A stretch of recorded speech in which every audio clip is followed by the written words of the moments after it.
इमरान खान की तारीफें, कामयाबियों के बारे में और दबंग फैसलों के हवालों से तो ज़रूर सुना होगा। इमरान खान की ज़िंदगी में ऐसे कई वाक़यात हैं जिससे ना सिर्फ दुनिया ने सराहा बल्कि इमरान खान के दबंग होने का भी एहसास दिलाते हैं।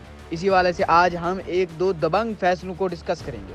पहले बात करते हैं एम्पायर बल्कि न्यूट्रल अंपायर के हवाले से। ये जो आजकल क्रिकेट में न्यूट्रल अंपायर नज़र आते हैं, क्या आप जानते हैं इसको इमरान खान ने मुतारिफ करवाया था?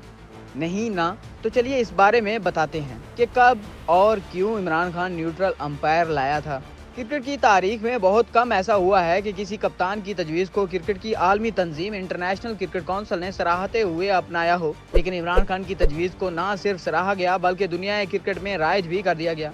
दौरे हाजिर की क्रिकेट में न्यूट्रल अंपायर का सेहरा इमरान खान के सर जाता है। जब पाकिस्तान और वेस्ट इंडीज़ के दरमियान 1986 में होने वाली टेस्ट सीरीज में इमरान खान ने होम सीरीज में पाकिस्तानी अंपायर इस्तेमाल करने के बजाय सरहद पार भारत से क्रिकेट अंपायर ब्लो रिपोर्टर और वीके रामास्वामी से अंपायरिंग कराई थी।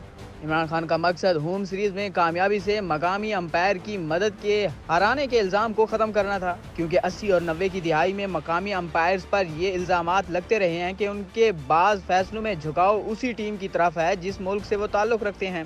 पाकिस्तान के खिलाफ सीरीज में वेस्ट इंडीज़ के कप्तान विवन रिचर्ड्स ने न्यूट्रल अंपायर्स के फैसले को सराहा भी था। इसके बाद आईसीसी को ये तजवीज़ इस कदर पसंद आई कि उन्हें क्रिकेट में राइज करना पड़ गया।